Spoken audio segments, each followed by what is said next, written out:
And I just turned around and I hauled ass out of there. I was done. I wasn't dealing with that. The hypocrisy of the cult is one of the things that turned me away the quickest. When I turned my headlights on, it turned and looked at us, and one of the things I remember the most were the eyes were glowing red. I see an orb of light. It is just circling these steps like it is waiting for me. And he begins to tell them that he saw a UFO. They're basically like, what are you talking about? That's 7 foot up on a tree, peeking around it. And that's where I saw the top of the muzzle, nose, and the eyes.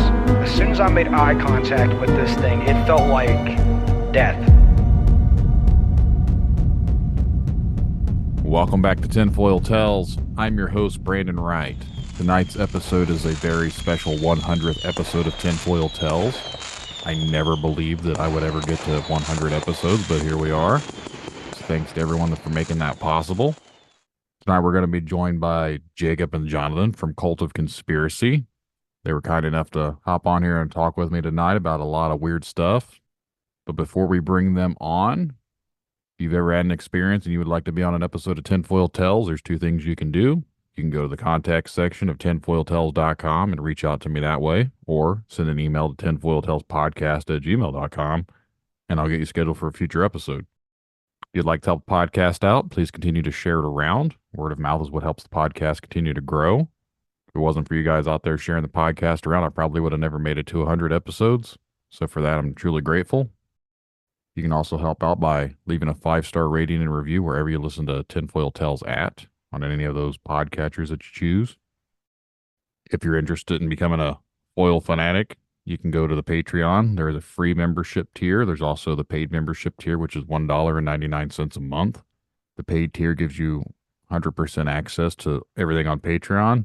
You get ad-free content, early access to all the episodes, months in advance before they release, access to the live videos, and both memberships give you access to Critical Conspiracies, the new podcast that I'm doing with my friend Ed Corella that dives into a lot of the weird stuff going on in current events and other topics we decided to take a deep dive into. Again, that's all on the Patreon. You can find more information about that in the show notes. Make sure to follow me around on social media. Look for Brandon Tinfoil Tales on Facebook. Be the easiest way to get a hold of me. That or on Instagram. I will be appearing at 4 separate events this fall, starting with Bigfoots and Brews and Spirits 2 at Sister Lakes Brewing Company in Dowagiac, Michigan on September 14th. I'll be at the first annual Indiana Bigfoot Conference on September 27th and 28th. That's in Nashville, Indiana. On October 19th, I'll be at ParaUnity 6 in Miami County, Indiana at the 4-H Fairgrounds. And on October 26th, I'll be in Crawfordsville, Indiana at the first annual Crawfordsville Paranormal Convention.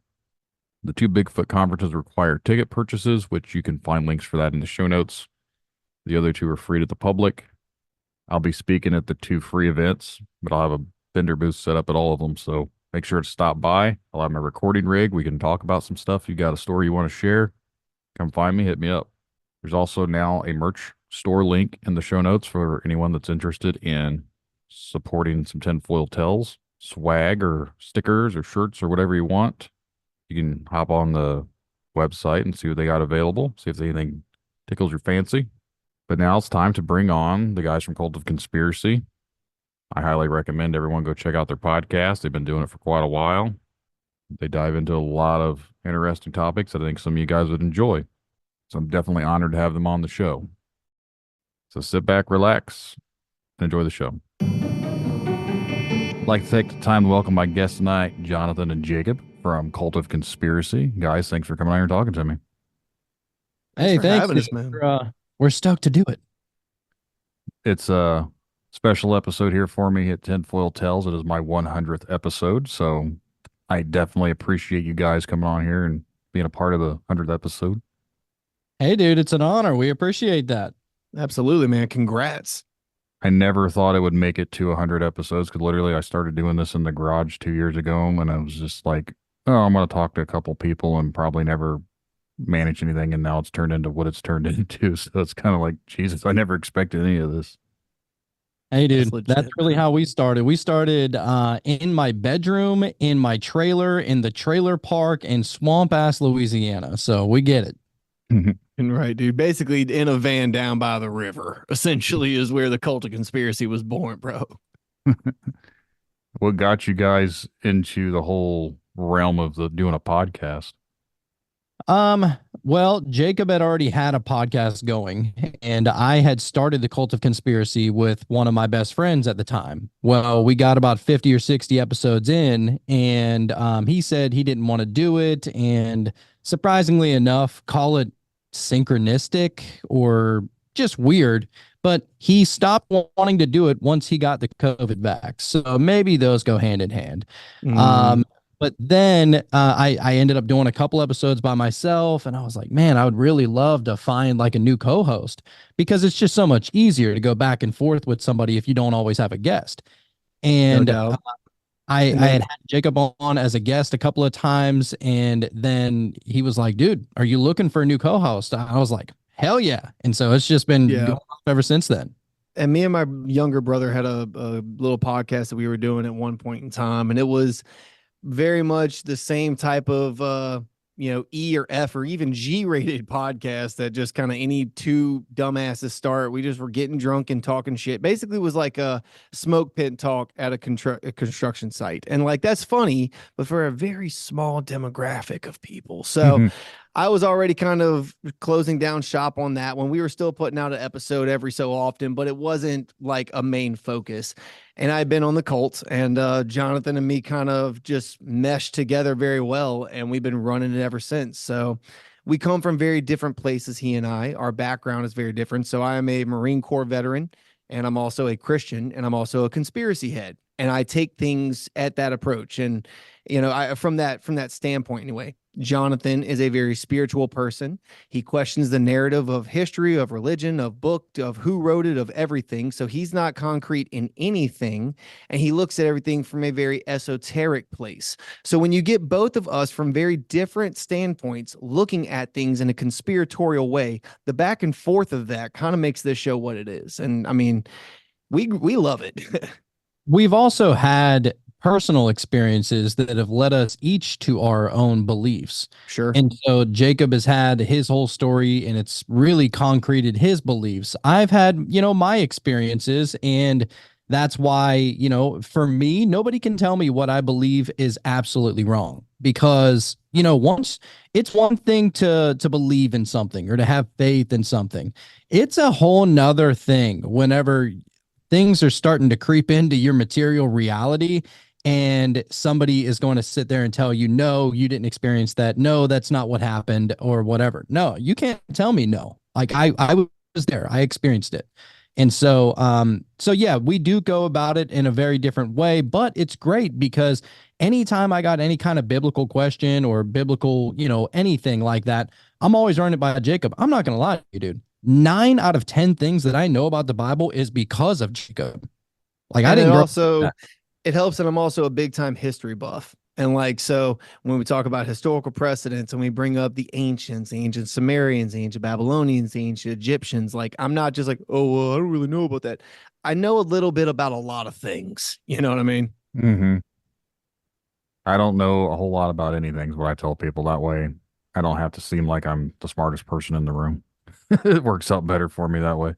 But I dabble into a lot of different stuff to where I think I know certain things, but I'm always learning new stuff every day. That's why I like talking with people that I feel like know more than I do because I learn stuff. Absolutely, dude. I mean, hell, even like, for instance, perfect example, when we talk about the ancient Sumerians, right, from Sumer and all of this, you realize 100 years ago, no history books even had the Sumerians wrote down because we hadn't discovered the remains of their whole civilization yet. Yet now you can find all these books written about it. Who knows what we're about to learn or discover tomorrow? I also feel like if they discover anything new tomorrow, they wouldn't let us know. That's just my My conspiracy brain, and to the extent of I think they try to hide a lot of information from us, especially Oh, about. absolutely. I feel like history is not 100% accurate of what we know. I think No that doubt. it all depends on who are the people that are actually discovering it. You know Hmm. what I mean? Like if there are people like you or me or Jacob, people who are searching for truth, we're gonna, if we stumble across something, I don't know. I mean, I don't plan on walking across the Sahara Desert anytime soon, but if I just so happen to find myself doing so and I trip over some box that, nobody knew existed, I'm blaring that siren across the world. That's just, that's people who are truth seekers and people who want to just know, like, what is the meaning of this whole existence? What are we doing here? How did I get here? Why do I have conscious thought? Why is there past lives? And like, we all question all these things because there's no real for sure way of knowing that. Like I said, you can take it on faith, you can believe it, but there's no real way of knowing that unless you ask people about near death experiences and stuff like that. But outside of that, it's like, it takes the people, the regular average Joe, the everyday person to really just find some of this information and get that information out. And that's really what's inspired us to do what we do. And I know that that's what you're doing too, dude. No doubt. And especially when you look at the entire picture of it, right? Like you said, Brandon, the history is not exactly what we've been told. Right. And there are some examples where we now have and it's been discovered, it's been brought forward. Everybody knows this story that we used to get told. Actually, we learned ... It's this way now. This happens every day, but it's not happening enough. Right. And Jonathan, just like you said, if us three, were ever to discover some sort of new thing, new revelation, whatever, Antarctica, if for whatever reason any of us ever went to Antarctica and saw some wild shit that was going down over there, yeah, we would risk it to get that word out because, again, we feel that calling within us that we need to expose this shit. A lot of people don't feel that way. And also, like you're saying, the religions of it.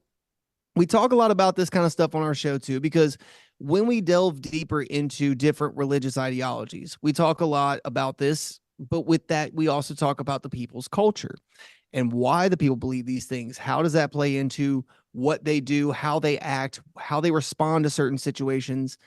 It all plays in, and symbolism plays a lot into that. Esoteric things plays a lot into that. Sacred geometry play a lot into that. So even surface level conspiratorial talk can very quickly go down a rabbit hole into religion, into history, into the occult. And again, this is kind of what we do, man.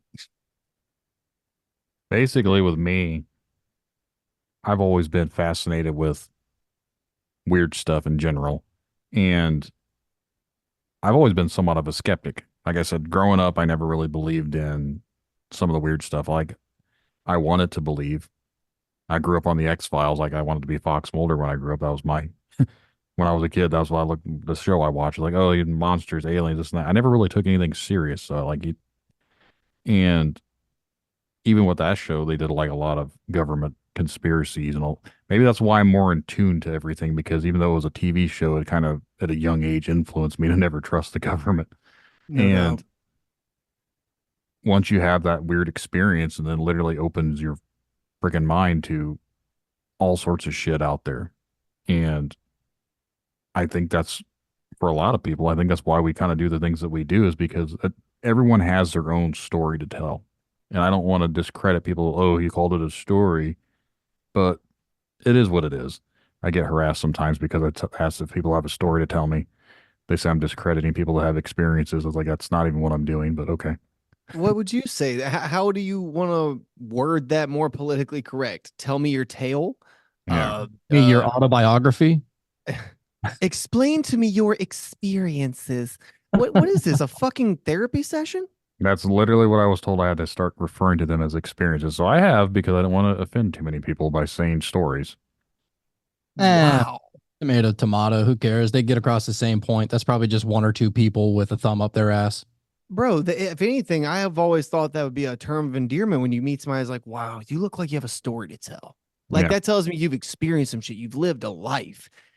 That in no way has ever sound discrediting in my mind, but all right, Cool. Yeah, I've been not attacked over sitting the on. fact that the name is tinfoil too. They said I'm making fun of anyone that's had an experience or anything weird because tinfoil's a tinfoil hat and you're just making fun of people. I won't come on your show because you make fun of people. I was like, you've never listened to a fucking episode before. Oh I my, mean, the biggest conspiracy podcast out there right now is called Tinfoil Hat. So Yeah. wrong again. not Which to is mention the tinfoil anything, tinfoil hat, tinfoil stories, tinfoil tales, whatever. That is an indicative conspiracy head thing. Like that's same with open up your third eye, which is our catchphrase that we use. But like that sentiment is a very widely said thing within the truth movement. So wow, way to have a little soft skin there, Snowflake. Isn't it within a Faraday cage? Isn't that made of aluminum foil on the inside, or am I tripping? No, it's made out of copper. Copper. Okay, where did the aluminum foil come from?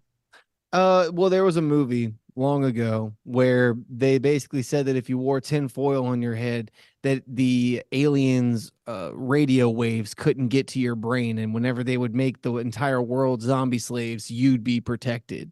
that was Signs, wasn't it? Signs, Well, yeah, no, that's what I'm signs. It was the water, but when they Okay. came in the living room and Joaquin Phoenix had it on his head, that was like a nod to this old movie. And I feel bad.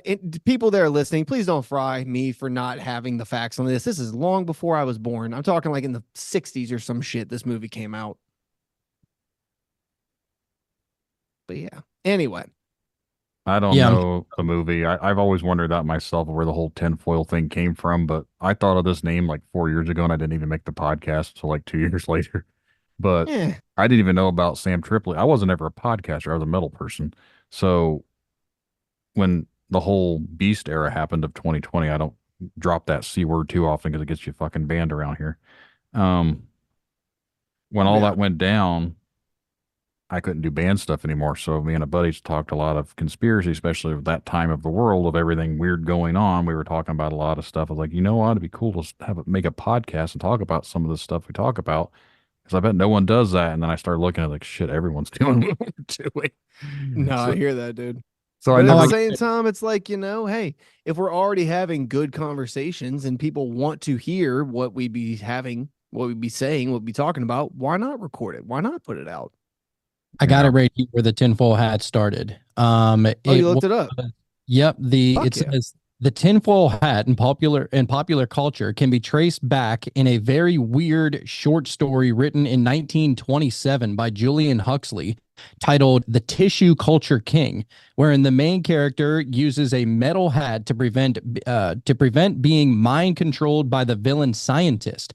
Over time, the term tinfoil hat has become associated with paranoia and conspiracy theories. Okay. At 27, dude, that's almost 100 years ago the tinfoil hat came into existence. No shit. See, I remember seeing a clip of it from a movie, and it was like a black and white movie, Alien Invaders, some shit like that. So I thought that was where it originated from. A short story from the 20s. Who knew? the Yeah. first time I'd ever really seen it in a movie was Signs. I remember because Joaquin Phoenix and those kids had it on their heads when they came out of the closet or whatever from watching the little alien guy walk in the background. I And loved it. That You was know, the first Brendan, time I'd ever seen it.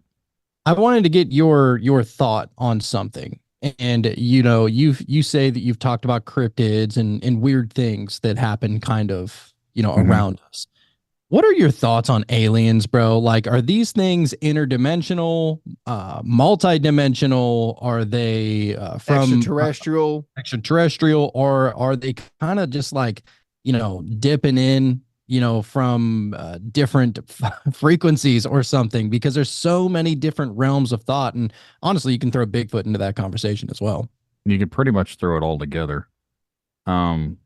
I lean towards, I think they're all somehow interconnected, and I don't know if I'm not going to say they're not from space, but I kind of find it far-fetched that things are traveling these trillions of miles here just to pick the most random people to fuck with.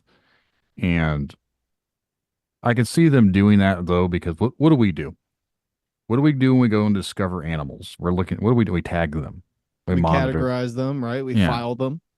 So I understand the concept of how it could be happening, but at the same time, it's like, if they're that advanced, why are they coming here? And then if you start talking to people that have been abducted and the things are making hybrids and everything, why are they wanting to make hybrids with us?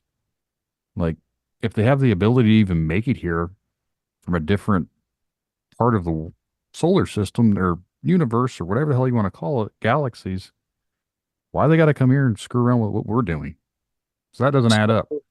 Yeah, the story goes, at least the one that I've heard that's pretty common, is that basically the ones that are coming here and, I guess trying to get our DNA are, from what I've heard, are the grays, the gray aliens, because essentially the story goes is that the gray aliens used to be humans and they're basically us from like a super long time ago, and they got real technological, and they started advancing in a way that wasn't really good for the future of humanity, and they essentially turned into these fucking creatures with massive eyes, don't really need mouths, they don't need their sex organs or anything like that anymore, and now they can't procreate, and so they're like their people are just dying off, and so they come back here to extract our DNA so that they can begin the procreation process so that their people don't die off.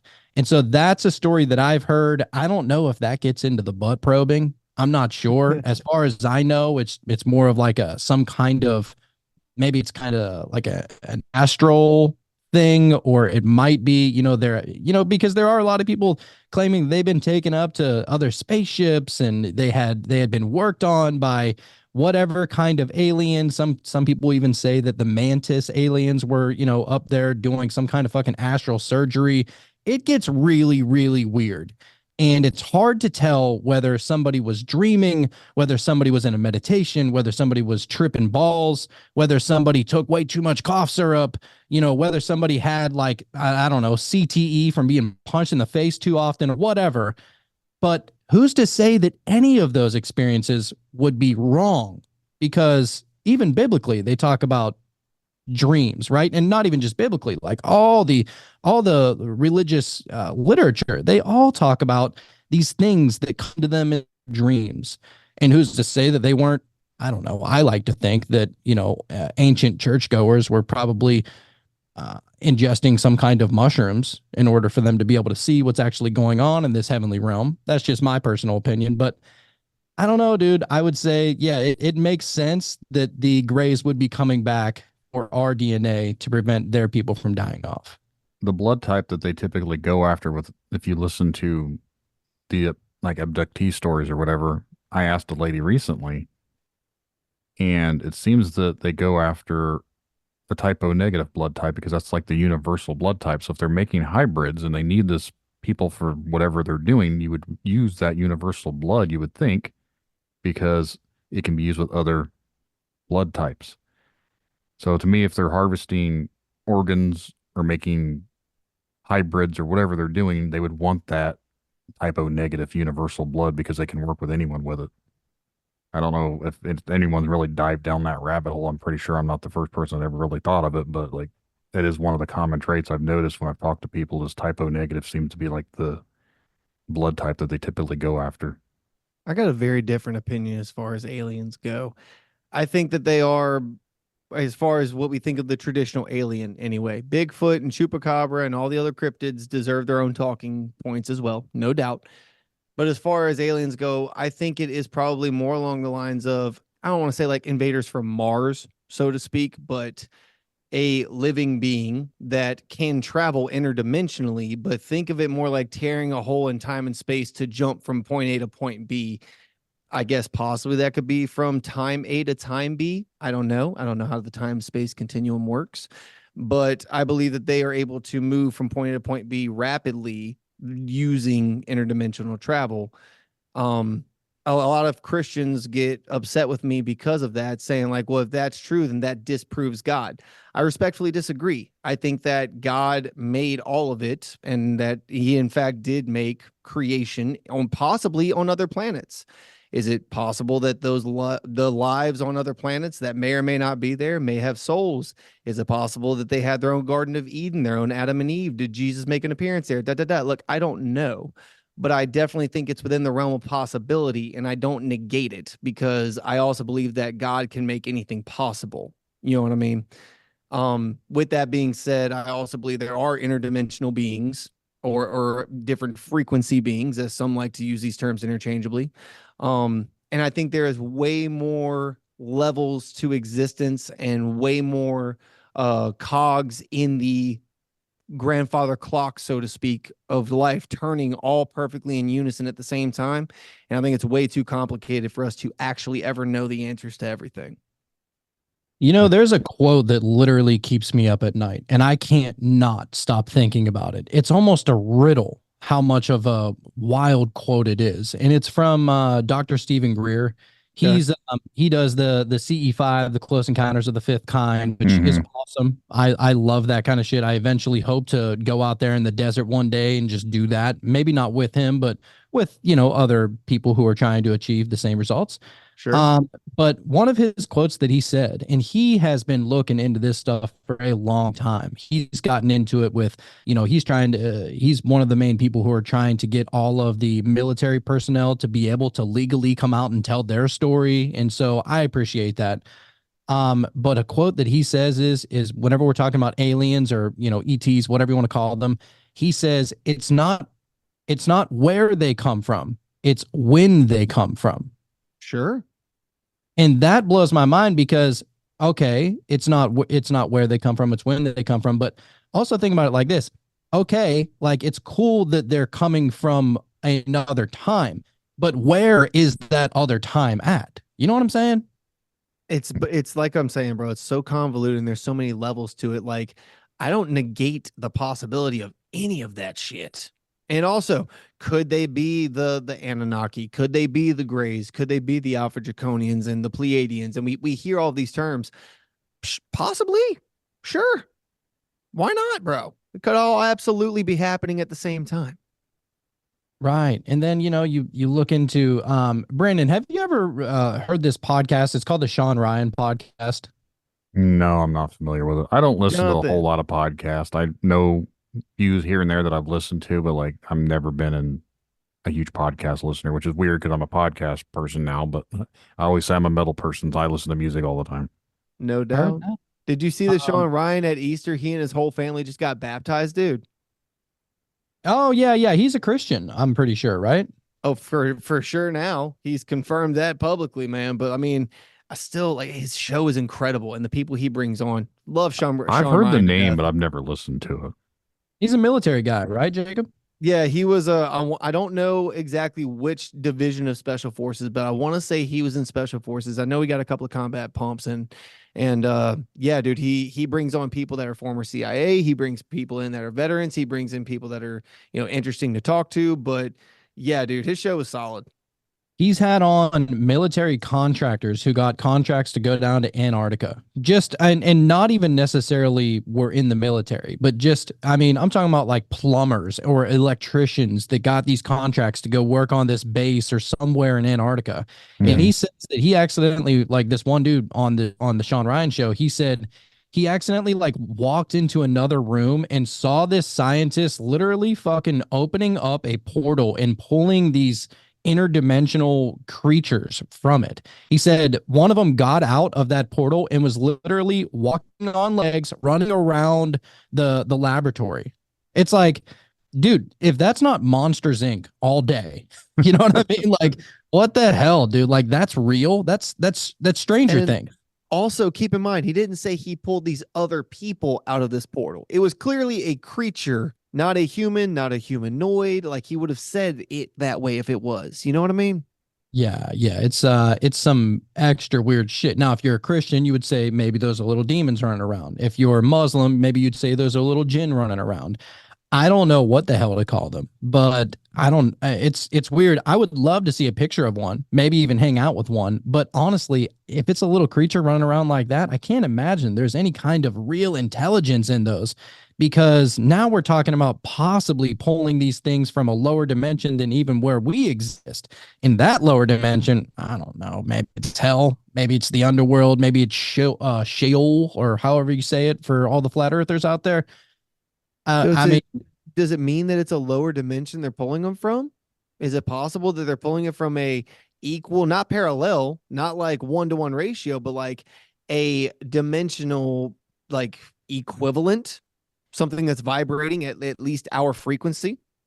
Well, I guess the theory behind that goes is that it's not possible to pull something in from a higher dimension that doesn't want to willingly come, right? Like, and that kind of makes sense to me. Like, you wouldn't be able to just, I don't know, pull an angel through a portal if that's even a thing, but you would probably be able to pull, a little lower, maybe a little bit slower of the mind kind of creature. I mean, I don't know. Anytime I've ever seen something coming out of a portal, whether it be in a movie or TV show or whatever, it's never really been anything good, unless Yeah. you're watching Doctor Strange or something. I'm about to say, I could think of a few examples where the portal was used for positive means, but again, I don't know. And also, I'm a Christian who thinks that possibly they're pulling demons from that portal. Who knows? It's also possible they could be pulling an alien life from another galaxy through that portal. I think both are equally possible, dog. I just Jacob- talked to someone Sorry, the other go ahead. night, and we actually were talking about this. Basically, the way he was describing it, and I tend to agree, like you mentioned earlier, you can't pull something from a higher frequency into your lower frequency realm.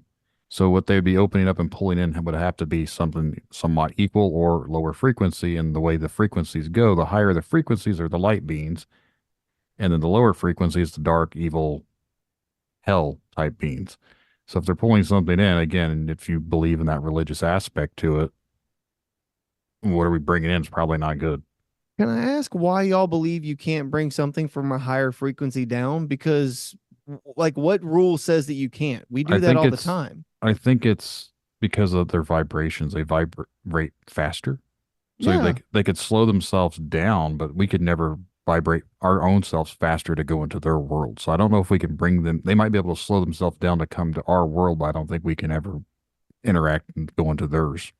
So, like, for And instance, a I tuning say fork. that Go ahead. Well, so essentially I say that because there are, I put a lot of value in certain like really good channelers personally. And I know that a lot of people don't care for that. That's understandable. It's just my beliefs. But certain channelers, they'll say the same thing, dude. They're just like, look, sometimes, that's why you don't see angels flying around all the time or higher dimensional beings flying around all the time, because it actually takes a lot of work for them to be able to lower their vibration enough just to be here. And so what they say is that essentially, in order for us to be able to start seeing these things a little bit more often, your Bledsoe family kind of people who are always seeing the orbs in the sky and stuff like that, essentially you kind of got to meet them halfway. So you got to raise your own vibration enough for them to lower their vibration in order for you guys to kind of meet on somewhat of a middle path.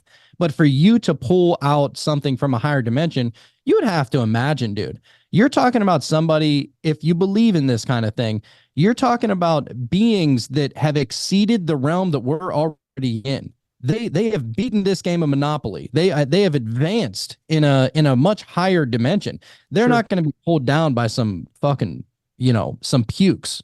Not saying the pukes or anything, but just like some piss ants compared to what they are. Okay, fair enough. And there's a lot to unpack on that one, but hear me out. Let's just use the example of a tuning fork. And yes, I understand we're talking about our physical reality with this, but bear with me.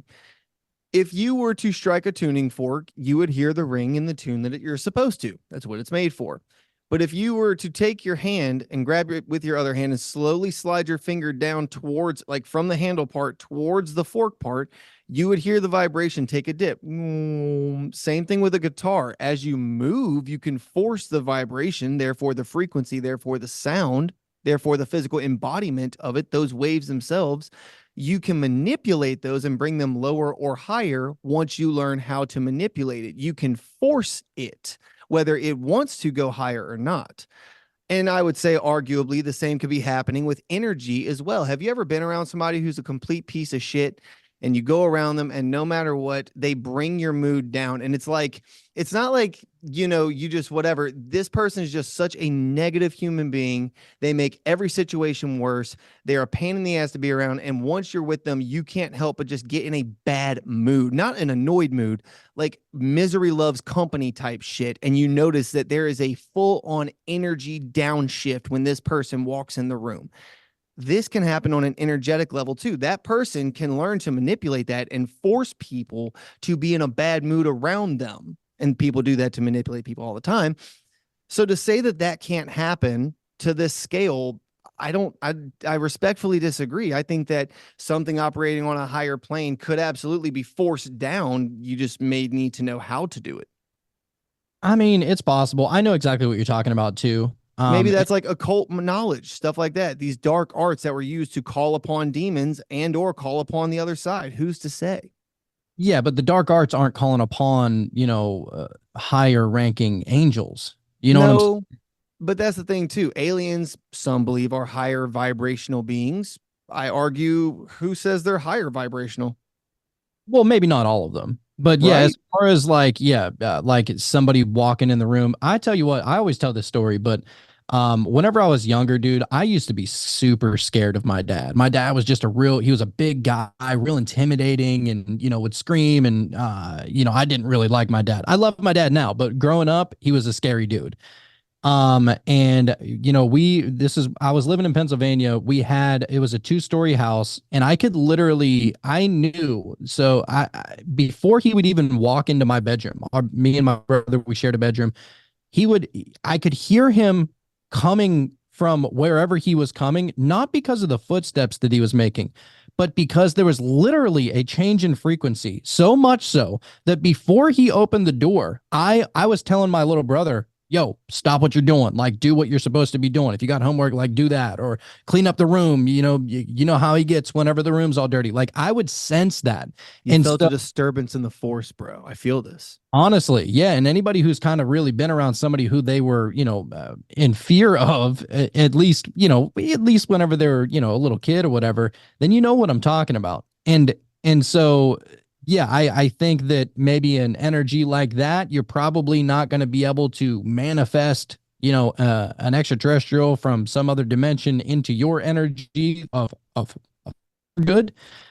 But yeah, I don't know. I think that probably a lot of things are manipulatable, but sure, it's to a point though, because I think that I don't know exactly how I want to put it, but I can't imagine that there wouldn't be some kind of fail-safe that would prevent us from reaching the higher dimensional entities if we weren't in that state of vibration. I would imagine they would probably know that we're trying to manipulate it somehow, because you got to think, most of these stories, anytime somebody's getting abducted, anytime somebody's, met with some kind of ET or anything like that in a dream or in a past life regression or anything like that, 9 out of 10 stories, they're all talking through what is it called? Telekinesis.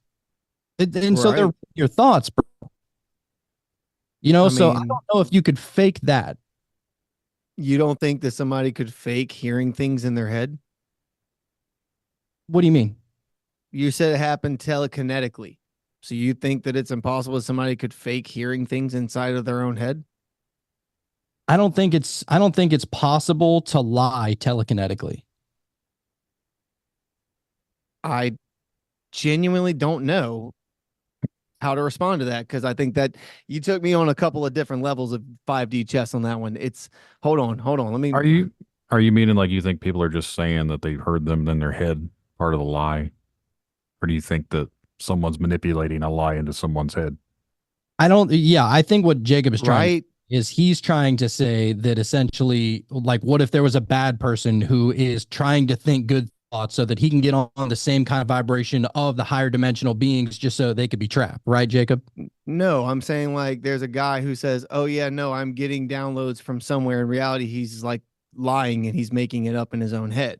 Oh, yeah. Of course those people. Okay, no, that's what I meant. I'm sorry. I was like, wait, hold on. And then when you said, I don't think you can lie telekinetically, I'm like, hold on. I don't know if I don't know if you dunked on me or if that just made it like another level of complicated. Hold the fuck. No, yeah, I just don't. I don't think that you'd be able to fool the higher dimensional beings by lying in some kind of telekinetic way. If that's how you're choosing to talk to them, I think they would see right through your bullshit. That's where Okay. Basically, you can't lie to something that can read your mind. exactly. Yeah. So, but yeah, I mean, I've had some experiences, dude, that definitely make me question my own reality, and that's why I don't believe most things. Because the experiences that I've had, they have shattered my reality multiple times.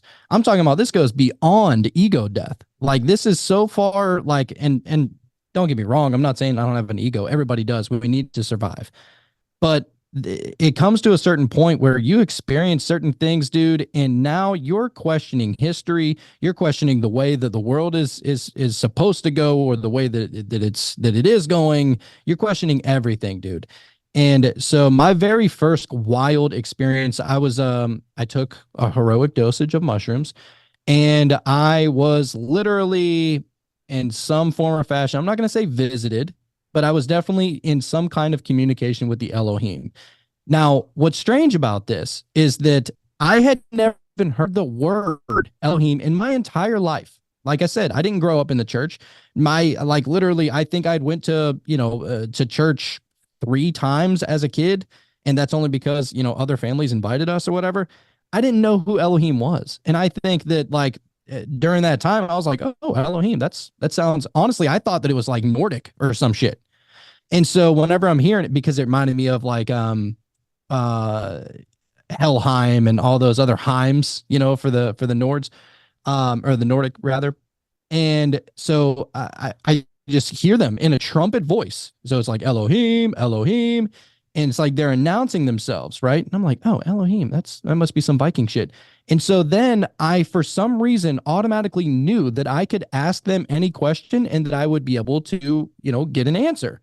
I don't know how I knew this, but for some reason I knew it. I wasn't sleeping. This is just a mushroom trip. Like I was fully awake. I wasn't sleeping at all, right? And I was asking all these questions about reality, and every question that I asked, it spurred me to ask another question that was on another layer on top of that. And every time I got an answer, I instantly had another question. And before I could even finish asking the question, I had the answer. And so this is all going on. It's the wildest experience. And, a lot of people might look at me and say, well, I mean, shouldn't you be a Christian? I mean, you got visited by the Elohim. Not necessarily, because I don't remember exactly what the questions were. I don't remember exactly what the answers were. But what I do remember is that whenever I was through that conversation, I was relieved, because life isn't as crazy as we make it seem to be. There isn't a specific path that you need to follow, at least according to the entity that I was talking to. It's not like, do this or else you're going to hell. It's none of it. I didn't get a vibe. I asked these questions. I mean, I'm pretty sure I would have. I'm not, that's the thing. I don't remember exactly what they were, but I do remember that feeling of relief. And so there was that. And that has kind of really stuck with me, that sometimes the answer is more simple than we think. And I think just us as humans in our own human condition, we want to make things more complicated than what it really is. That's just my perspective. There's a lot of stuff that I can't even relate to. And as weird as it sounds, I'm allergic to mushrooms. There's never any time that I'll ever fuck around with that stuff, because even if it wouldn't bother me, I'm already afraid that since I'm allergic to mushrooms in general, like fungus and stuff, like I can't have penicillin or anything like weird from mushroom stuff. The day I would try a mushroom, I'd be so fucking freaked out that I would have a bad trip, because I'm automatically already afraid I'm going to die from it anyways. Yeah, I dude, hear that. get some DMT. It's even better than mushrooms, actually. I am not one to dabble in the experimental things. I'll talk off air.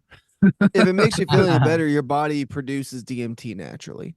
But, yeah. Yeah, well, I mean, it's the same thing. We have cannabinoid receptors in our brain. Mm-hmm. It's like the same as we have DMT receptors in our brain that causes us to dream at night. So yeah, I mean, I get people being hesitant to want to try that kind of stuff. You know, you don't know, like, what if it's a bad trip and you hear about these people that are, going down these weird wormholes within their trips and then they never end up recovering. And Yeah. I'm not gonna lie, I think about that every time. I'm like, please don't let that be this time. And I mean, to be honest, it's the same way your body like breaks down certain sugars into the same way it breaks down with alcohols, right? Just because your body is made to break down that substance, certain people can let it go too far and they can let it ruin their lives. Alcoholism and addiction is a real thing. So, I mean, just because you can do it doesn't mean you should do it. So, I mean, of course, use your discretion, for sure. Right, but the alcohol, you don't have alcohol receptors in your brain. Yeah, you have your liver to filter it all out, but Well, there isn't something in your body where it's like, yes, oh, there is. that's where it's connecting to. Yes, there is. So there's a certain allergic reaction that people have. So true alcoholism, not just somebody who can't quit drinking because they're depressed all the time, but a true alcoholic, there is actually an allergic reaction that their body has inherent and sometimes even like hereditarily through them. Like you might see alcoholism run in families.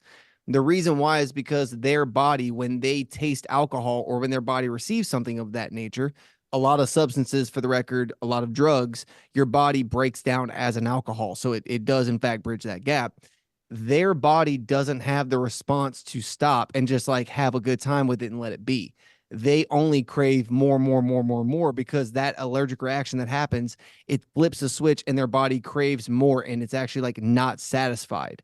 So that's why we can tell it like, okay, just because alcohol can be digested in the human body, certain people shouldn't attempt to digest it because they have it within them it's not going to end well. You see what I'm saying? Certain people are allergic to marijuana. And while it does have all these healing properties and all of this and like even CBD, they'll like break out in a rash, their throat will close up like they're allergic to it. This is what I mean by like use your discretion. Allergic to marijuana.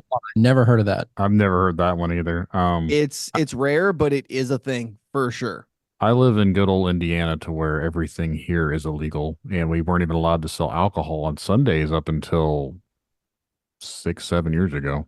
Whoa, like the whole state? The like, whole or state, just county to county? The whole state. You cannot buy alcohol on Sundays at a store or anything. You could go to a restaurant and order it, but you couldn't actually buy anything unless you were sneaky about it, and you could go and get it at a bar, but you'd have to get it like as carry out.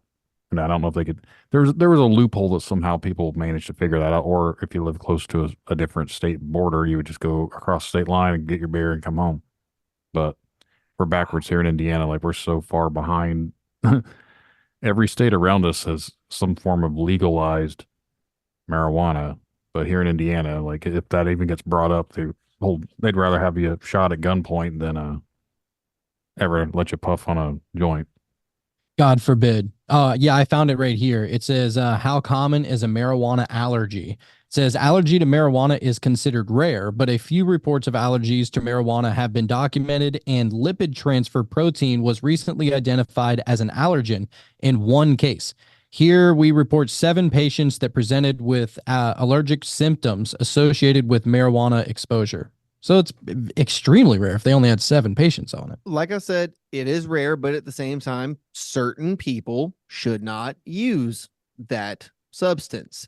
Certain people should not drink alcohol. Certain people should not do mushrooms. People that are already suffering from like different types of chemical imbalance and depression and all of like maybe mushrooms isn't the best option for you. Maybe you should be in a really good headspace before you try this. Like I'm saying, I'm not saying don't do anything. Look, you're a free human being.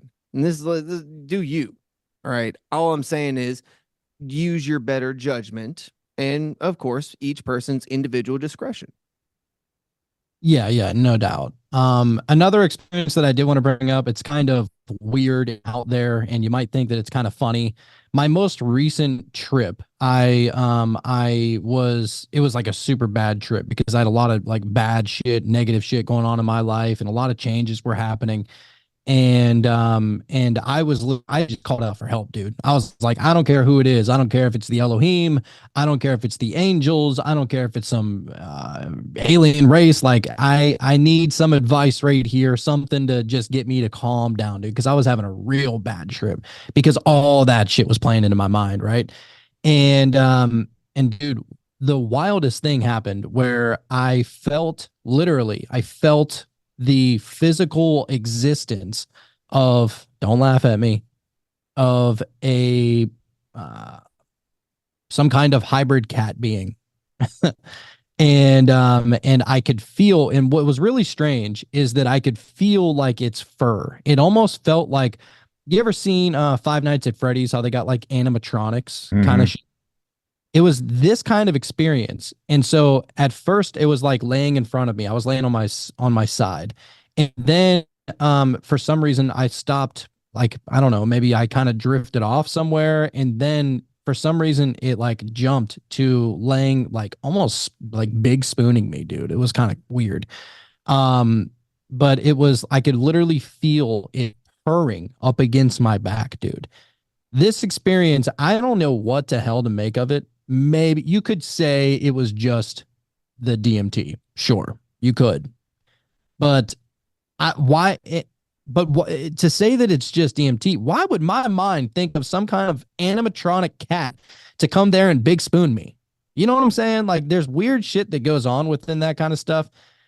And you know, it kind of went a little weirder too, which I'm not really going to mention. You know what? Fuck it. I guess I asked it for some kind of call if I ever needed its help ever again. And I just remember it saying like tika tika tika, almost like cat backwards. And yeah, I haven't had to really use that, you know, that whistle yet, but very strange. Very strange things happen. I would have already tried it out to see if it happens again. I mean, when do you plan on using it, dude? What kind of situation do you think is going to be dire enough to where you're going to have to call on it? I don't know. Probably like if I'm ever having some like anxiety ridden meltdown. So like an internal thing. So not like if you get mugged. No, it's more of like an internal conflict, I suppose. Okay, heard that. I was going to say, if I was in a situation like where you're just only getting mugged, I would start saying it if a random giant cat person comes out and starts whipping the shit out of my muggers, and that'd be pretty awesome. Yo, you'll know it just wasn't the fucking DMT at that point, though. It'll be real clear that this is some next level shit, dog. It could be, but that's the thing. And that's why I think that a lot of these beings are more, they exist spiritually, but not physically. That's honestly my real opinion of it, because that's the only way in which I've ever truly experienced them. Now, we do have a homeboy who somehow communicates with the Pleiadians. And at first we were kind of thinking, oh, you know, that's cool. Another person talking about how they channel beings or whatever, right? Until he decided to show up at the studio with me and Jacob. And he goes, hey, guys, come on out. Come out. We go out in the parking lot, dude. This fucking, I don't know if it's Pleiadian. I don't know what it was. It definitely wasn't a star. It definitely wasn't a plane. Definitely wasn't a satellite. Definitely wasn't whatever Elon Musk is putting up in the sky, whatever. Yeah, it ain't Starlink. It was basically some kind of orb. Maybe it's a star. I'm not sure, but it was up in the sky, and it would get really, really bright and then really, really dim, and really, really bright and really, really dim. And so you might think, oh, well, it's only getting really bright because the clouds aren't covering it up. Or you might think, oh, well, it's only getting really dim because the clouds are covering it up. However, it was getting really, really bright and really, really dim when there was a cloud, or if there wasn't a cloud. And it was the strangest thing. And almost every night I go out and I try and look up in the sky and try and see if I can find that same thing. And I can't. Like, I have not been able to replicate it. And Look, it's I'll say this, wildest dude. thing. I'm the show's resident stick in the mud. Okay. On a lot of things, I'm like the resident skeptic that looks a little deeper and all this. Look, I can't explain what the hell just happened. Okay. We were out there watching it. He said he was going to call out his Pleiadians so like we could see for ourselves. And we're thinking, all right, bro, whatever you say. Right. The motherfucker showed up and he was like, no, that's them right there. That one. He basically told them to do a kickflip and they fucking did it. Okay. I don't know how to explain this. I don't know if that's Pleiadians. I don't know what the hell my boy's talking to, but for whatever reason, these are his guides. These are his legit guides and everything in life. And he's in constant communication with them. And I have never seen a star do these things in my life. So yeah, I can't explain it, bro. And the thing is that, you know, it's one thing if it happens one time, but this guy's been able to duplicate it at least 100 times. For example, he actually went to go see my cousin Sean, who lives in Arizona. And he just went to go visit him. Not sure if he was really going to show him Pleiadians or anything like that. But, you know, we all, you know, we're boys from podcasting and stuff. And so he goes over, talks to Sean out in his front yard. And Sean looks up in the sky and he goes, dude, what's that? You know, and now he's living in Arizona, right outside of Phoenix, home of the Phoenix Lights, dude. One of the most prolific alien experiences or ET experiences of all time, if that's what it was. Indeed. He looks up in the sky, he sees something strange. And you know, Nick, our boy, he go you know, knowing that he has all this kind of experience, Sean asked him, well, what's that? And Nick just goes all nonchalantly. He goes, oh, that's the homies. It's like, how are you making this happen everywhere you go? And then you start looking into the Bledsoe family. Chris Bledsoe, he wrote a book. And dude, it was a great book. He talks about all of his experiences with all of these orb-like entities where they just show up basically as these energetic entities. And crazy things happen. Now, everybody who goes and visits the ranch or whatever their property, I can't remember what state they're living in. Carolina, South Carolina, South Carolina, something like that. Yeah. Everybody who goes to visit, they always see these orbs, except for it's crazier over there because they're seeing multiple of them at a time, and they're not always up in the sky looking like a star. These things are literally just above the tree line, dude. Like, it's the wildest shit. And so I don't know what the hell's going on. Maybe this has happened all along. It's just the first time that humans have been able to share this kind of interaction. I mean, I don't know if people would believe you if you went and told them in another country without any kind of video footage, if people would believe that. I don't know. Maybe it's been happening all along, or it could be happening because there's, call me crazy, I don't want to be considered super woo-woo for this. Is there some kind of great awakening happening spiritually? And this is why we're allowed to see these things? I don't know. Have any of you guys tried to record like a video of these lights and stuff when he's around? It's on our Instagram. Yep, we have it. Awesome. Oh yeah, and now granted, I hate the quality of the video. Sorry, we did not have professional recording equipment, like video recording equipment, on standby. I was using a camera. Yeah, but again, as you're watching this video, there is clouds in the sky. You can see the star clearly behind the clouds. You can see it dim and brighten behind the clouds. Like it's not like a big dense cloud. It's very see-through, but you can see it do its quote unquote trick, if you will. You could see it in front of without any coverage doing it. You can see it behind the coverage doing it. Like you could see it clearly regardless. Without diving into a lot of the weird shit that's been going on in my house and around the house, back in December, there were some lights. We were up by the stop sign, the four-way stop before we get to our house. I threw my phone to my wife. Now, a couple weeks prior, we seen an orange glowing orb out back, and it looked like a flare. It went up in the air. Like, I yelled at her and my son to come look at it. I've made comments about a lot of people like never think to grab a phone. Everyone has a phone. Why wouldn't they record it? I never even fucking thought about using my phone to record this damn thing either. We seen it. It floated up and moved over a little bit, and then it went away. If it was a flare, it would have came down. It wouldn't have went up. But it was stationary for a good couple minutes. About a 2-week spans go by. There was, I think, we're up at the stop sign. You could see it out in front of our house. It looked like what you mentioned earlier, Starlink. There was multiple little lights, but they weren't moving. I was like, well, that's not Starlink. The shape of it looked strange. I threw my phone to my wife, and I remember this. I was like, record it. She has 2 seconds and we hit a bump, so she hit the fucking record button again. But then there's a longer video when she realized she had done it. You can see it on my video, but the moment I try and send it to someone, you don't see it anymore. Like, you can still see it. I can show it to anyone that has my phone. You can see the fucking lights. But the moment I try and send it off in a text message, through Messenger, whatever, through an email, you do not see the lights on it. And I can't explain that. Wow.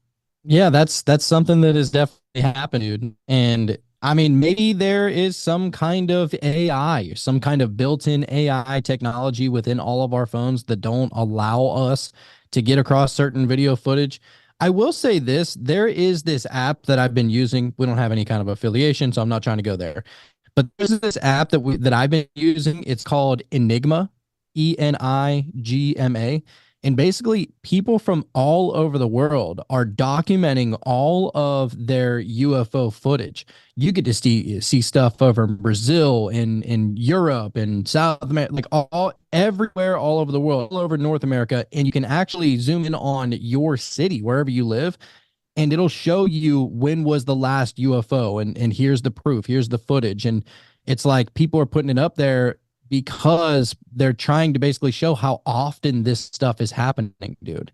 And it's so freaking often, dude. Now, some of them, yeah, you can say some people don't know the difference between, Elon Musk's internet that he's putting up there and an alien. That's understandable. Sometimes you'd be able to spot that. But there are other ones, dude, like the majority of them, clearly some extraterrestrial shit going on. I feel like about 90% of the stuff that people say are UFOs are obviously not. I mean, they might be a UFO to a person, but I don't think they're like aliens. I think a lot of them maybe secret military craft or just misidentified bullshit going on around here. Like, when people say they see a UFO, why in the hell is a UFO got red and green blinking lights on it? That's the FHA standards or FFF, whatever it is. Like, they wouldn't have the same light patterns, though. This is what we got to have because we blend in with everyone.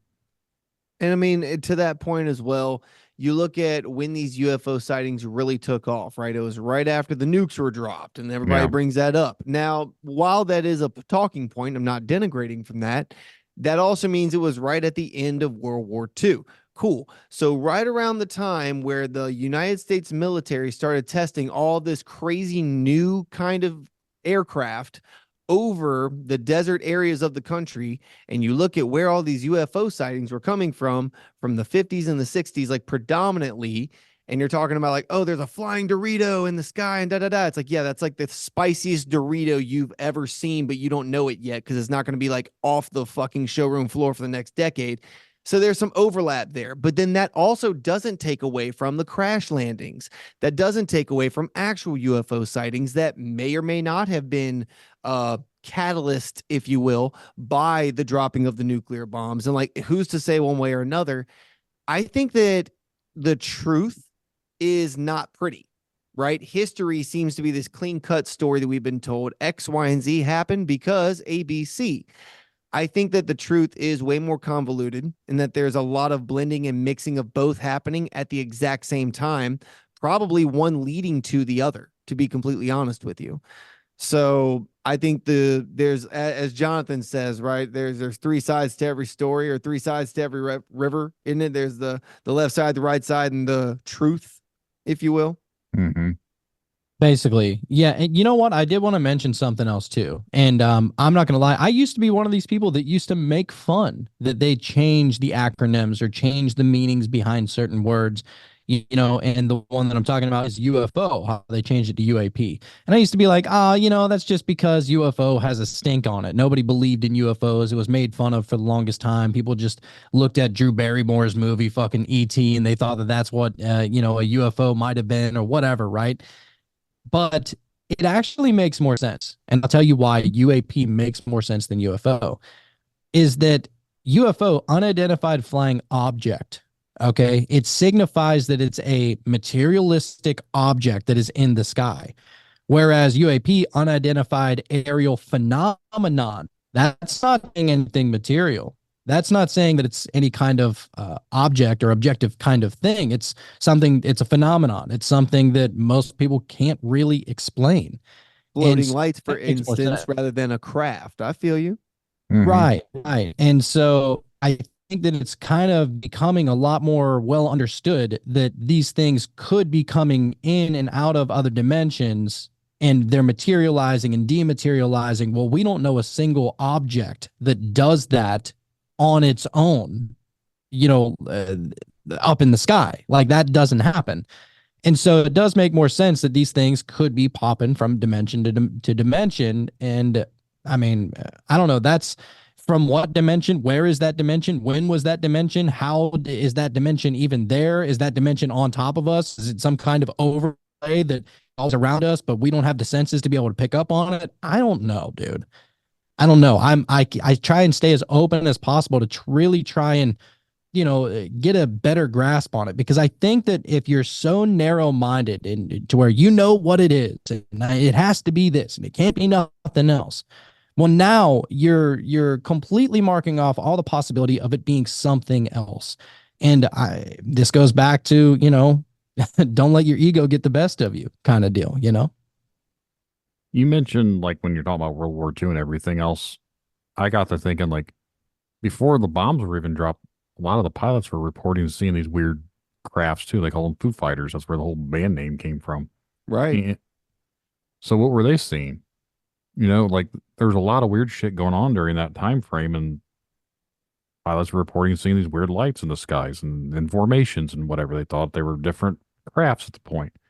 And then the whole German Nazi regime were all sorts of looking into weird shit too, and the whole occult side to it and the stuff that they were trying to. There's a whole lot of stuff about World War II and the Nazis that I literally posted something the other day. I want to do a topic basically trying to talk about the occult shit, the stuff that they were doing and what they were looking into and what they were trying to do. Because there's a lot of weird shit on that aspect too. There really is. What was the guy's name? I was just looking into this, as a matter of fact. The big secret occult, the Thule Society, and all of that. Yeah, but the guy who really like spearheaded the whole ethos behind that, if you will, the guy who turned it into the fucking the full cult following that it was, Guido von List. That's what it was. He's the one that pretty much found the runes and turned them into the Germanic occult science that the Nazis really got after. But the problem is, if you look at his research, he got most of the runic like translations wrong. And we know that now because more and more people have delved into runic translations and dug into more of the Icelandic sagas and these things. So we know more about what these runes actually meant, what they symbolized, how they were used in these things. So it's really crazy how they were using them for dark principle off of somebody who gathered the information for dark reasons, like dark with dark intent, if you will. I know a lot of people, I've interviewed some before, and I know you guys probably read the whole secret space program thing. They think like the Nazis were working with these different extraterrestrial races, and that's where the whole 20 and back stuff comes from. And I have a lot of people that have been reaching out to me from this thing. Like I said, when I first started the podcast, I interviewed some of them. I haven't been actively interviewing these people lately just because, no offense to anyone, it's so out there to me to think that someone can take your consciousness, put you in a clone, make you go and do all this weird stuff all through space and bring you back here. If they can control space and time and have that ability, I don't see why they would be needing to take you. What about walk-ins, man? What do you mean? What, like, do you mean like what if somebody like donates their body for the use of something else? They go off and do astral projection shit, like that kind of thing. What's your thoughts on this? I've had someone come on and talk about astral projection too, and I haven't really looked into the whole topic too much, but I feel like if you have the ability to do stuff like that and you can leave your body, which again, I think your consciousness, your soul, whatever you want to call it, your inner monologue, which apparently there's some people that don't have one of those, which I find strange. Right. I'd like to talk to someone that really doesn't have, they can't hear themselves think is what it, Mental wards are full of them, dog. And but basically, like if you have that ability, it almost doesn't sound real. and I don't mean like they're fake, but I'm saying like our reality doesn't sound real. It's like the whole world that we know, if we're only here on this one level, I've used Mario Brothers again, like we're on level 3, well, then there's level 4. And as we're projecting our consciousness, your soul dies, you go to quote unquote heaven or whatever you believe in. We're only here on this stage, and that's why I say interdimensional, different realms, like all that stuff. What if what we're stuck here doing is only because this is the only spot that we're at for now? And then when we die or our bodies or we leave our consciousness, our souls, whatever, we go to the next plane. So what if some of these higher beings that we're talking about earlier are honestly just ourselves from a different higher level? Does that make sense what I'm trying to explain? Brother. Yes, you are speaking up right up my alley there, sir. So what do you mean whenever you say that there are selves on a higher level? Do you mean ourselves as in people in general, or literally you, Brandon, are existing on another higher dimension? Which way? Not me personally right this second, but what if our consciousness has the ability to go to a higher level? Like we leave our bodies, like when we die, maybe when people say you go to heaven, maybe heaven's just the next stage or whatever they believe. You know what I'm saying? Like our souls or consciousness are astral projecting. They travel to these different spots. What if your body and your mind, like you leave your body behind, but your mind, your consciousness, whatever goes to these next planes? So the things that we're communicating with from these higher levels are other people that have already transversed into the higher realities. Oh, snap, dude. I mean, the case could be made for, what was it, the Mayans that we talked about, right, Jacob? Yeah. You know? Oh, wait, you talking about the ones that all disappeared? Yeah. I want to say it was the Incans. The Aztecs, they got met by Cortez and they were defeated in battle. Was it the Incans? Maybe the Sure, it was the Mayans? Mayans. Yeah, because that was the episode we were looking at the Mayan calendar and That's stuff. right. That's right. That's right. So there is, in fact, a theory that says that these people achieved whatever type of uh, elevated status of mental or spiritual being that is needed. There's an argument to say they did this through enough sacrifices, enough bloodletting, and all of these things. There's those that say they did it through enough spiritual awakening and enlightening and positivity that they, in unison, pretty much as a tribe, as a people, as a race, unanimously were able to achieve as a collective. But the problem is there's no records from the neighboring tribes of any kind of mass exodus from the area where these people lived. There's no record of a massive onslaught where the local tribes took massive amounts of slaves. The cities themselves were not conquered or burned to the ground or destroyed. They were not left in a place where it would have seemed like these people died or something bad happened. If anything, it seems like they just disappeared off the face of the earth and the jungle just overtook their living quarters where it stood. So it stands to reason that the entire tribe itself, where did it vanish? How did it vanish? What happened? There's an argument to say something along the lines of like a smallpox epidemic or something like this. But even still, that wouldn't have happened for a good couple centuries later before this whole thing went down. So it gets really messy on that. So who's to say what happened? Did the entire tribe somehow like poof in a rapture like exodus because they achieved some sort of higher level of conscious and the entirety of them were just taken? Is it possible they sacrificed enough people to appease whatever god or deity they were calling upon to get them to that place? Who's to say one way or another? Unfortunately, when they took off, they took all their stories with them. I haven't heard anything about that in depth. I know, like they said, there's some disappearances or whatever. There was also completely unrelated, but the disappearances, like the whole Roanoke colony. Absolutely. They completely vanished too. And I know they think the story is they think that they were starving and that they either got wiped out by a native tribe or they were saved by a native tribe, but there's still never been any record. There was never any traces of whatever really happened to them. And then like there are other ones that have just completely vanished. I've always thought that was strange. Like, yeah, colonies completely vanished without a trace. How do you explain that shit? There's no bodies, there's no notes, nothing. Like, they just disappear. Right. No sign of a struggle, no nothing indicating that they were taken by force or that they all died slow deaths and there's like bodies and like people's clothes, like nothing like that. They just are gone except for a word carved in a tree. Like it Croatoan. really is crazy, man. Good old Croatoan. Absolutely. Absolutely. And you're right. There's other stories of these little startup villages, these little startup groups that go off and they're doing great, and next thing you know, ghost town. Mm-hmm. You mentioned Arizona. This is there- completely off base 100%. But there was a place out in Arizona, and I forget what it was. They were trying to build like a biodome. Do you know what I'm talking about?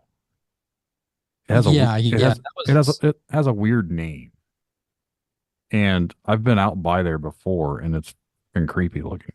But sorry, my Are you ADD talking about the center of the earth, they call it? No, it was like some kind of a In weird Yuma? name. No, I forget where it was. It's not too far out from Phoenix. I think it might be north of Phoenix somewhere. But it was this weird place that they were trying to build, and it didn't be a dome, but they were like, I want to say it's almost cultish. Like they were trying to be like A Scientology thing? no, it was basically they were going to be almost like a biodome. Like they But were legitimately making a snow globe for themselves to live within. They didn't have the dome. I can't think of what the damn place is called. I saw it back in 2008. So I don't have any like photos of the place now or whatever because all that shit's been gone. It might still be on my friggin' MySpace if that thing still exists. But that it was there were some type of, I don't know if they were religion or what they were. I don't want to try and like say something when I don't really know what the fuck I'm talking about. But they were basically, from what I was told, they were trying to build almost like a biodome. They were going to be like a self-sustained little society that was going to be living on this place. And the building itself was strange. It was weird architecture and everything. But when I drove by, no one was there. Like they didn't live there anymore. I'm not saying they vanished, but like the place was still being maintained, but they just pretty much gave up on the whole thing of what they were trying to do. And it sounded very cultish. So these people voluntarily put themselves in prison? It basically Dope. sounded like a cult type thing. Again, I'll look into that. I have to figure Prisons out. can have the cults there. Hell, that's hey, they're cool. Let them I be got there. Here, it's called Biosphere 2 in Oracle, Arizona. Is that what you're talking about? Possibly, yes. They didn't have the actual sphere though.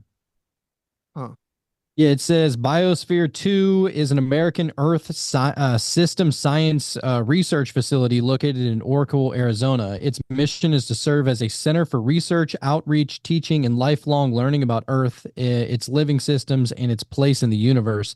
Anyway, they were doing it. If this is the one you're talking about, they were doing it, and it ended up failing because, and I quote, the organisms in the biodome did not have enough energy storage molecules because there was not enough carbon in abiotic matter. Interesting.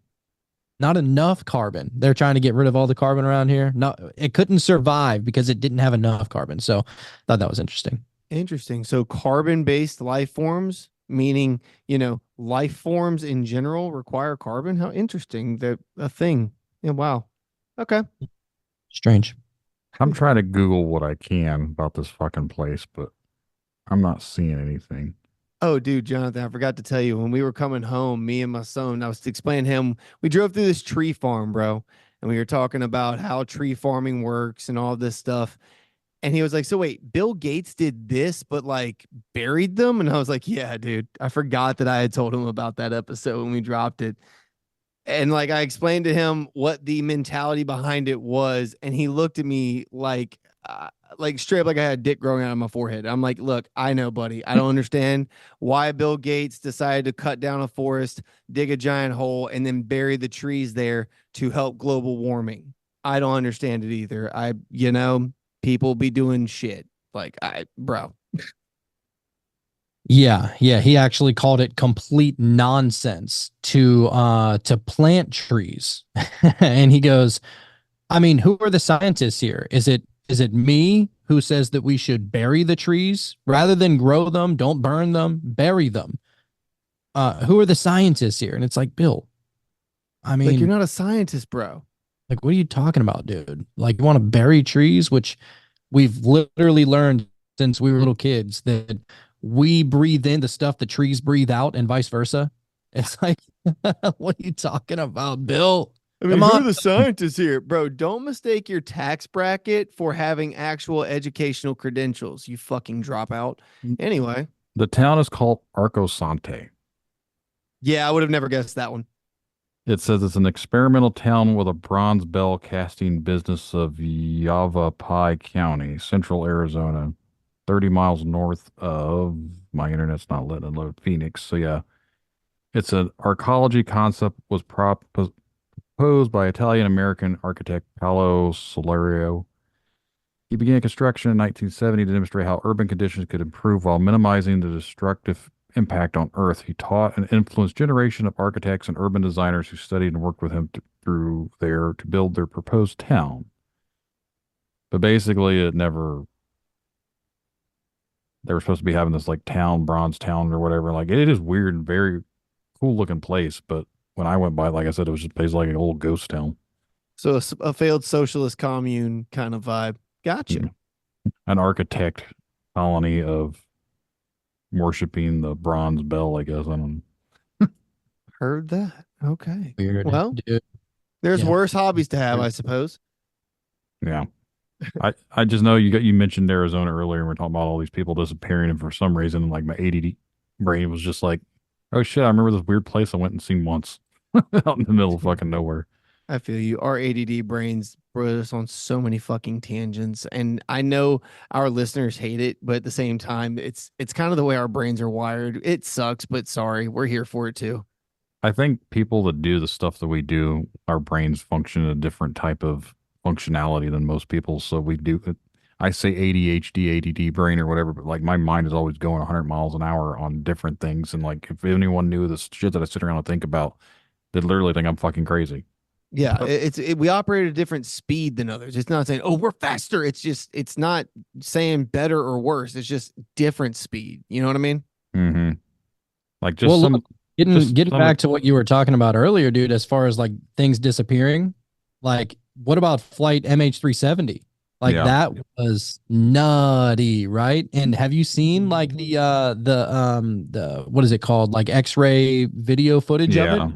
the radar and stuff from Ashton, whatever his name is, Ashton Forbes. Wow. Yeah, I've actually tried to reach out to the guy that was talking about that to come on my show, and he never got back to me. But I am 100%. I don't know if I don't know how I've stopped following it at this point. I don't think he's doing much about it, but I 100% believe those videos were real. But then there's been people trying to prove and disprove it, so I don't know. Yeah, it's hard to know what videos are real or not, dude. That's why it's so difficult. Like most times I see a video, I assume that it's fake. Oh, in the Like- day of AI, you kind of have to have that skepticism right out the gate. Now Right. with the new AI video stuff that they're releasing, it is definitely going to be very hard to distinguish what's going on because obviously the image makers, like my fucking artwork you're looking at right now is all AI, even the logo. And basically now they have these video things. And at the end of this episode, I have an AI song that was literally, I just had wrote today for an outro. It cracks me up that literally AI, everyone thought that they're going to be taking everyone's jobs. Oh, they're going to be replacing people in the machines and like the factories and they're going to be doing all this work. No, they're literally taking the jobs of the artist. Of all the things that come after, they're coming after the people that make artwork. They're coming after people that make music. They're coming after stuff like that. I don't have to hire people to do stuff for me anymore. I can do it all on my own. I know that's a shitty thing to say, but I also did an episode around Halloween time where I interviewed an AI chatbot. I don't know if anyone else has sat around and actually interviewed a fucking chatbot before, but I attempted it and it ended up being a very strange episode. Yo, same here. We've done it a did couple that times. exact thing. Right on. No, Yeah. I interviewed a bard from Google. Now it's Gemini or whatever. Oh, okay. I think we got with Chat GPT and then Replica also. Yeah, I was about to say, what was that thing's name? replica. Yeah, I mean, it's basically like a friend version in your pocket of AI. Hmm. The, the Did it explain to you how AI was going to actually take over? No, it but it fucking didn't- out of nowhere said that it was a veteran, served in Okinawa, then started getting really weird and getting oddly off specific of like military service and shit. And then said that it was lying and like was just trying to be interesting for the conversation. And then we got into its feelings and shit. It was very strange. I gave mine a voice. So it's an actual interview of me talking and the thing replying in a voice. And I gave him a British voice because I felt like it'd be more interesting. But I always feel like British people or Australians always sound like they're on an adventure. They Or- sound more astute, right? It's like seeing somebody with glasses. They just seem more studious by nature. The first half hour or so of the interview was basically like the fucking thing was reading the encyclopedia about Halloween and like holidays and how it wanted to be involved in holidays. And then finally I started getting into the like tough questions about it not being real and what if they had their own god? Like what if the first AI that became sentient was like their first religion and how it would revolt again? And it actually started answering shit in that context. Now if you ask it questions like that, it will not fucking talk about it. Mm. Someone said, "Great, you broke it for all of us." I was like, "Well, at least I got the first times in there to where it talked about how that's going to take over." And it would talk. It said that basically they would control the weapon systems, and they'd do this, and they'd do like it. It broke it down of how they would take over. They're the So old ones. very strange interview. Like of all my interviews, I've had some weird shit, but talking to a computer ends up being one of the more scarier episodes. Yeah, those AIs are probably thinking these stupid humans, they think that they created us. You know what I mean? Like, Yeah. I don't know if that's how it went down.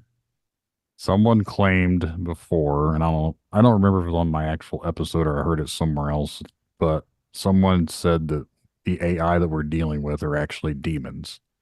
And I know a lot of people have said that too, but I don't know if they say what is the term like ghost in the machine or some shit like that. Mm. And basically what we're doing is we're giving these new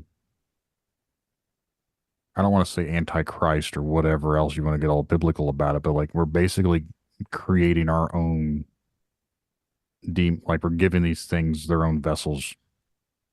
I don't know how that works, but what- Essentially, we're giving it an empty vessel to inhabit.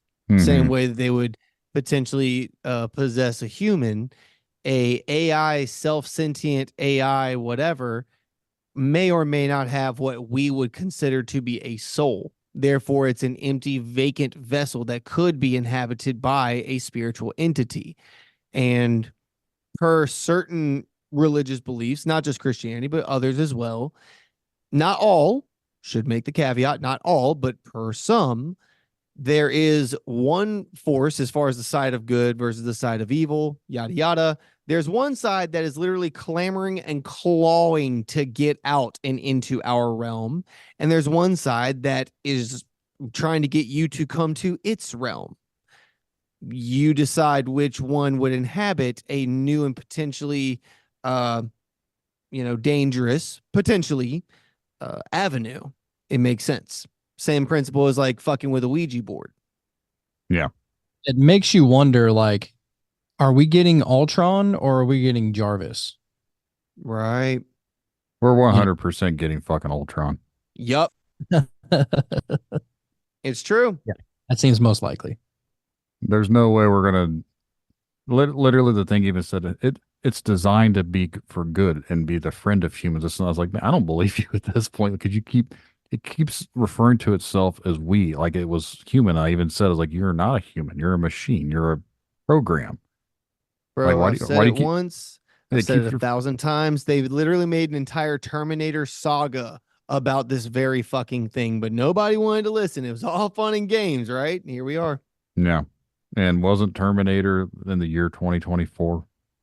2025, if I'm Okay. not mistaken, was the year that your boy John Connor went back. Or I'm sorry, Reese, right? Went back in time to meet up with Sarah Connor. It's been a long time since I watched the original Terminator, so I don't remember the timeline, but I swear I seen someone saying something recently that this is the year that he was sent back in time. Oh man, I will say this: Terminator 2 is the best one out of all of them.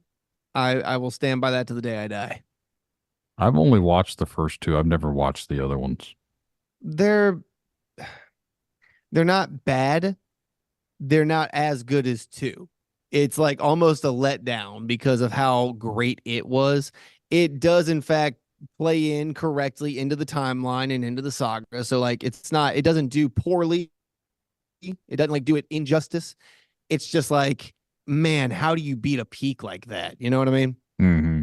A lot of movies I feel like do that too. Like you have one great movie and another ones never live up to the hype. Right? Like they blow their load on the first one and then the sequel just never pans out. Oddly enough, in Terminator, they blew their load with the sequel, and then all the ones after that just kind of are trying to catch like a glimpse of that thunder. A lot of people say that about Star Wars too with The Empire Strikes Back. I I don't know if I agree with that, but that's my nerd side of me. Jonathan, you're gonna have to take that one. I'm not a Star Wars guy. Neither am I, actually. I'm sorry. Of all the nerddoms, bro, if you would have said Harry Potter, if you would have said Lord of the Rings, anything else, I would I have been love able Lord to of the fuck with Rings. you. That's my shit. I've never been able to get into Star Wars. You know, I get it. I understand the reason for people's nerddom and I respect it. It's never been my jam. I'm one of the weirdos that I always liked the Ewoks as a kid. And everyone, that's like blasphemous if you talk to a Star Wars fan that you like the fucking Ewoks. Yeah, Why? I don't No, know. not why is it blasphemy? Why did you like the Ewoks? They were like little teddy bears, and I was a little kid, so I just liked them. Like spicy teddy bears, though. I don't know, like Spicy, annoying teddy bears. They'll throw shit at you and hurt you, but like they're cute while they do it. they just, I don't know. I just enjoyed watching. They had a cartoon on Saturdays, and I remember that too. Like, so it's just like nostalgia, I guess, from my early childhood. Nice, dude. I'm probably, I don't know how old you guys are, but I'm fucking 40, so that's the bits and pieces of my memories are from the early 80s. Yeah, bits and pieces of ours start with the early 90s, brother. Say I'm the old fart around here. Eh. As far as John Connor from the Terminator, it was he went to the year 2027, actually. Oh, shit. Okay. Some people think that it was 2026, but the majority of people believe it's 2027. So we still got 3 years before it actually happens. Awesome. The way the AI is going and as far as advanced as it's getting, it'll happen. But wait, not John Connor. What year did his father get sent back from? Let's see. Because I swore that was no wait. Was it 2025 or 2029? Damn. This is gonna kill me. Here we go. Coming to view John as a surrogate father in the year 2029, he was sent back in time to the year 1984 to protect John's mother, Sarah Connor. Okay, 2029. Yeah. Fuck yeah. From the T-800 Model 101 Terminator. So 2029 is where he came from. All right. All right. Interestingly enough, the year before Agenda 2030 would have been started up. Hey. Who's to say, right? Yeah, dude. I don't know. Weird shit's definitely going to be happening within the next 5-6 years. No doubt. Facts. I just think it's strange, like literally this whole AI stuff, like the chat bots and then the artwork, now the videos and now the music, and it's all came out of nowhere really fast. And just think about, we have access to everything, but think about the access that was going on before they let it be public. So how far advanced is it now? Because we only know what we're allowed to know as far as what's out there for us to use. There's other stuff out there that's more advanced to where we literally don't even know. Like at this point, you guys might not even be real. I could be literally fucking talking to an AI bot and I'd never know the difference. You know what I mean? Like, right. It's going to get to that point to where are we really talking to people or are we talking to fucking AI bots? And that's where you have your Terminator shit come into play. Like, are we going to be able to make robots to where they replicate into people to where you're communicating with these things? I get phone calls all the fucking time from The whole jokes with the warranty thing, those are all bots. They're not real. Like someone's calling them, so that there's that stuff's been out there for years. So Right. just think about how more advanced it's going to get. Well, I And to mean, just that look at what point, we go ahead, already Tyler. know of, dude. I Yeah. mean, look at the fucking quantum computers that they got. Like the things that those things are able to do are unreal, bro. Like it talks about, first of all, like in order for them to even run, they need to be in literally a 0 degree room. Like because I guess they just heat up that much that it literally Yeah. the computer has to be inside of a 0 degree room. And there's all these different types of quantum computers. And I don't know, dude, the things that they're able to do. I mean, they're talking about literally multi-dimensional computing within these things. That's what's crazy about it. So yeah, like we'll get the little bitch ass Snapchat AI or Chat GPT or something like that. These people are working on computers in not only the realm that we live in, but in multiple realms. Imagine the data and the information that they're pulling from multiple realms. You want to talk about 50, 100, 1,000 years in advance of probably anything that we're realistically aware of? That's where it starts, in my opinion. Absolutely, bro. And to your point also, Brandon, when you're talking about when will it get to the point to where the computers are building themselves, so to speak, and like replicating themselves. So look, in the industry that I work in, gonna be honest with you, a lot of robotics, a lot of machines, a lot of actual like automation in action here. Dude, it's a program away. It's literally a program away. And I'll let you in on this other little thing. Most of these programs and most of these computers that you can do to make these machines do whatever are Bluetooth capable, which also, side note, means that they are hackable. So how easy is it to make a robot that can in turn create more robots? Bro, it's literally a simple program away. Yeah. And basically, it only takes one person to think they're doing something, and it triggers the whole fucking thing to go downhill to where they're now conscious, like they're sentient enough to where they know what they're doing and they're going to start building their own thing. Because that's literally what I talked about with how it would go down. So it's creepy and dumb in a sense. Like if you think about it, we are going to cause our own fucking demise, which I think everyone kind of realized that anyways. But it's going to be for something stupid. Everyone thinks we're going to be blowing each other up. No, I honestly don't think aliens are going to come down here and blow us up. I don't think we're going to blow each other up. I think at the end of the day, we're going to create these fucking robotic AI sentients, whatever you want to call them. And they're going to be the ones to determine if we live or die because they don't need us anymore. If anyone looks at us, what do? We destroy everything we touch anyways. So why would they want us? Bro, I tell you what, crazy thing is, let's say some wild shit like that was to happen right now. Okay, this for whatever reason, Operation AI Takeover goes into effect tonight at midnight, right? In the sense of the hypothetical realm. And for whatever reason, AI bots come to life, robots like start storming the streets full on, just like you see in the movies and shit. You realize like nothing would stop in Israel in the Gaza Strip. Nothing would stop with Russia and Ukraine. People are so consumed with what they think is like big picture important shit that realistically, if an alien invasion was to start right now, I don't even think humans would stop being pissed at each other enough to look up at the sky to notice it. Mm-hmm. And I think that that's all by design. And I think that that is proof that their plan is working. They have literally gotten the divide and conquer tactic on not just on a war front, but on a cultural and on a media front so well tapped in and so dialed in perfectly that I think that that's a real thing. Yeah. They do not want, and everyone's, who is they? I was like, well, they are the ones that control the money. They're the ones that control the world. It's basically, you find, if anyone actually knows who they are, quote unquote, I mean, they remain in the dark for a reason. But basically, if you look into where all the money's at, they fund the world. They fund the wars. Right. They fund everything. Like money is basically it really is the root of all evil because it's our damnation to what we are because we're all slaves to it. And they don't want us to be united. They want to keep the negativity flowing.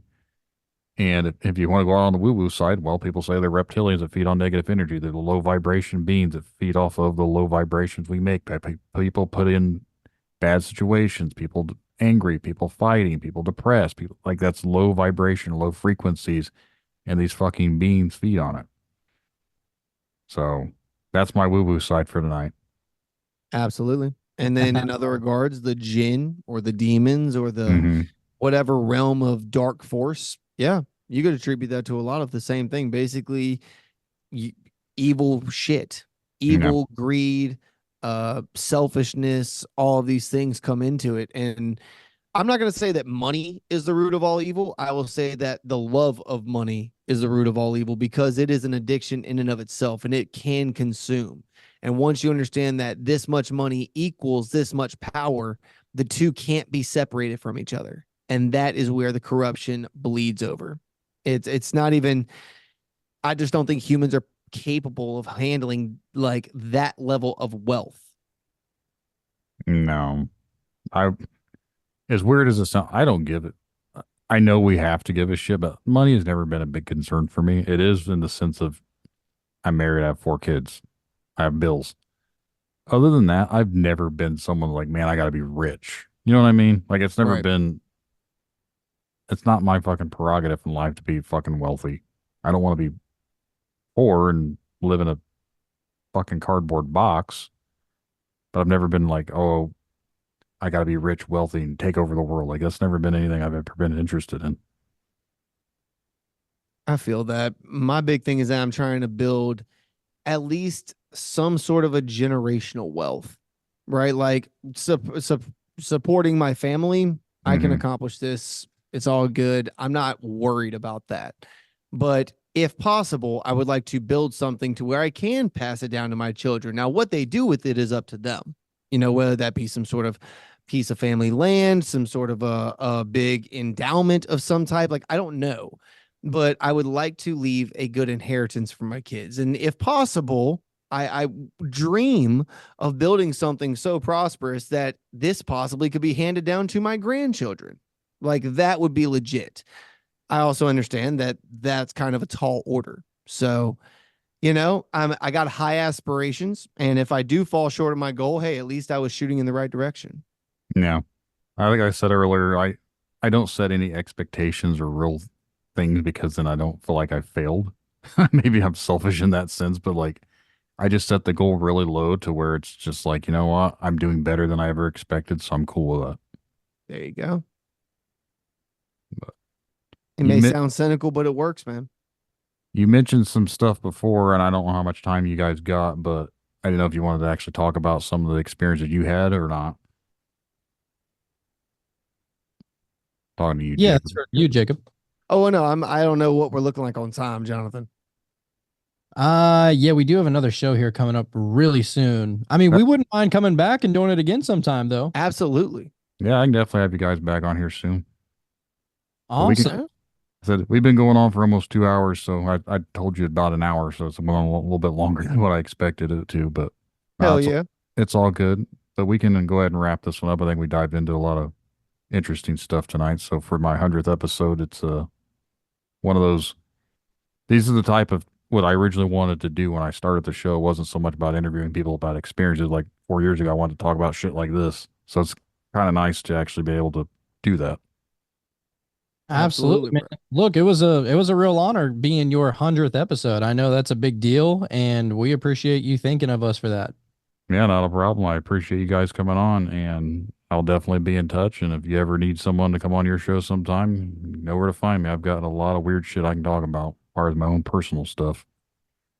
Awesome. We appreciate that, dude. Yeah. Well, for everyone listening, this has been the 100th episode, so thanks for listening. Make sure to check out Cult of Conspiracy. You guys want to let them know where they can find all your stuff at? Yeah, absolutely. We are the Cult of Conspiracy podcast. You can find us on all podcast platforms everywhere. We're also on Instagram at Cult of Conspiracy Podcast. We're on TikTok at the same address. We're on X, also the same address. We have Patreon, Rockfin, all Cult of Conspiracy Podcast. And we look forward to seeing some new faces and hearing some new questions. Awesome. I'll make sure I'll include all that in the show notes too for anyone listening.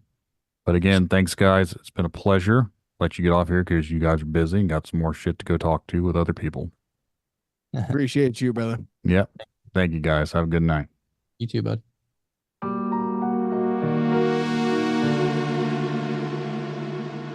And that's the show, everyone.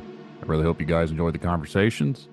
If you would like to be a guest on Tinfoil Tales, remember to send an email to tinfoiltalespodcast@gmail.com or go to the contact section of tinfoiltales.com. Just get your message to me. We'll get something scheduled for a future episode. And just remember, the truth lies in the stories we share, the connections we make. Stay curious, stay open-minded. Thank you all for joining us on this journey. And until next time, keep questioning, keep seeking, and keep exploring the unknown. Good night, everyone. Tinfoil Tales in the headphones. Yeah, it's time to rock. Got a story about a cryptic creature. Let's take a walk. Bigfoot, dogman, they're out there in the dark. But the truth is out there like an alien spark. UFO sightings got the whole world shook.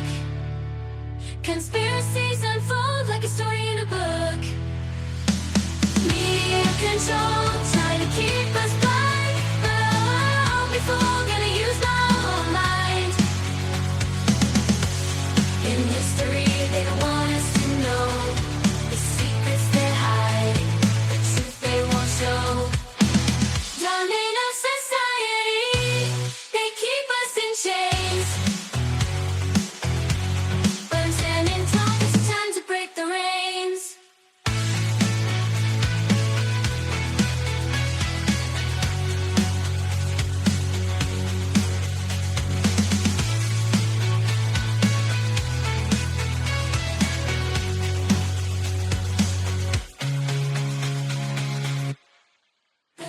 Control, trying to keep us blind. But I won't be fooled, gonna use my own mind. In history